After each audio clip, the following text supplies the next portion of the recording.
வணக்கம் நண்பர்கள் அனைவருக்கும் வணக்கம். இன்று காலையில் நம்ம நியூஸ் பார்த்தீங்க, எல்லோரும் பார்த்துருக்கோம். நம்ம திருப்பத்தூர், வாணியம்பாடி, ஆம்பூர் அந்த சைட்லலாம் பெட்ரோல் பங்க்கில் க்யூவில் நிற்கிற மாதிரி பொருளையை நம்பி அவங்க வந்து நிற்கிறாங்க அப்படின்னு சொல்லி தந்தி டிவிலேருந்து இன்னும் 2-3 டிவியில் போட்டிருந்தாங்க. அப்போ நம்ம எல்லோரும் நினச்சிக்கிட்டு இருக்கோம், சரி பாருங்கள், பைத்தியக்காரன் முட்டுக்கு கீழே மூளை வச்சுருக்கவன் முட்டா அவனை அப்படின்னு சொல்லி அந்த மாதிரி நினச்சிக்கிட்டு தான் நம்ம நீங்கள் எல்லாருமே நம்ம நினச்சிக்கிட்டு இருக்கிறோம். அதனால தான் இதை போய் இந்த பொருளையை நம்பி அங்கே போய் நிற்காங்கன்ற உண்மை விஷயம் அது கிடையவே கிடையாது. அது கிடையவே கிடையாது. இது திட்டம் போட்டு அவங்க செய்யும் செயல். இதை நல்லா தெரிஞ்சுக்கோங்க. திட்டம் போட்டு, அதாவது ஒரு பெட்ரோல் ஏற்கனவே மத்திய அரசு சொல்லிருச்சு, போதுமான நேற்று மந்திரி சொல்லிட்டாரு, எண்ணெய் விலை மந்திரி சொல்லிட்டாரு, இப்படி போதுமான எண்ணெய் இருக்குன்ட்டு. இன்னைக்கு காலையிலேயே மோடி சொல்லிட்டாப்புல 2 மாதத்துக்கு தேவையான நம்ம ஸ்டாக் இருக்குன்ட்டு. இது போக ரஷ்யாவும் சொல்லிருச்சு, உங்களுக்கு இந்தியாவுக்கு தேவையான எண்ணெய்களை நாங்கள் சப்ளை பண்ண ரெடியாக இருக்கோன்ட்டு. இதுக்கப்புறம் இவங்க செய்கிறது எப்படின்னு சொன்னால், உலக நாட்டில் இந்தியாவை அசிங்கப்படுத்தணும். உலக நாடு லெவலில் இவங்க போய் நீங்கள் அதில் அந்த ஜூம் பண்ணி பார்த்தாலே தெரிஞ்சிருக்கும் உங்களுக்கு அது யாருன்ட்டு. அதனால் அவங்க முட்டாள்தனமாக பண்ணுறாங்க, தெரியாமல் பண்ணுறாங்க. அவங்க அதை பற்றி உலகத்தை தெரியாமல் அவங்க அவ்வளோதான் மூளை அவங்களுக்கு நினச்சிட்டு இருக்கீங்க. அது மூளை அப்படி கிடையாது. இது அவங்க திட்டமிட்ட செயல்.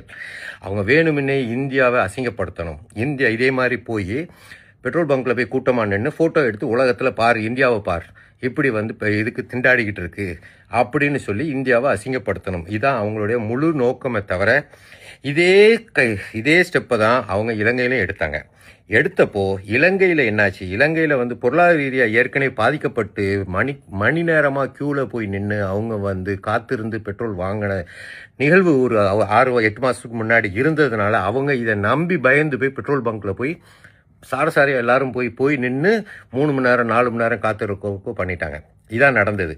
இதே ஸ்ட்ராட்டஜி தான் இந்தியாவில் எடுக்கணும்னு நினைக்கிறாங்க. இதை நம்ம செய்யும் போது நீங்கள் ஒன்று நல்லா புரிஞ்சுக்கோங்க. ஒரு பெட்ரோல் பங்க் வச்சிருக்கிறவன் அவனுக்கு அன்றாட தேவை ஒரு 10,000 லிட்டர் தேவைப்படும். இவனுக்கு தெரியும் மத்திய அரசு கிட்ட போதுமான ஸ்டாக் இருக்கு, அங்கிருந்து இன்ஃபர்மேஷன் வந்திருக்கும். மத்திய அரசு எப்போ வேணாலும் ஸ்டாக்கு தருங்கிற இன்ஃபர்மேஷன் தெரியும். ஸோ இவன் இன்னையுடைய தேவைக்கு ஏற்ற மாதிரி மட்டும் வாங்கி வச்சிருப்பான். ஒரு 10,000 லிட்டர் வாங்கி வச்சிருப்பான். நீங்களும் ஒரு பெட்ரோல் பங்காரன், ஒரு 10,000 லிட்டர் ஒரு நாளைக்கு எனக்கு போகிறதுக்கு பெட்ரோல் டீசல் இவ்வளோதான் போகும். அதனால் அதுக்கேற்ற மாதிரி நம்ம ஏன் விலையை கூட்டி வாங்க வேண்டாம், குறைச்சி வாங்க வேண்டாம், நம்ம அன்னைக்கு தேவைக்கு மட்டும் அன்னன்னைக்குள்ளதை வாங்கி விற்றுருவோம் அப்படின்னு சொல்லிட்டு. ஸோ நீங்கள் இந்த மாதிரி பொருளையை நம்பி நம்ம மக்கள் முட்டாள்தனமாக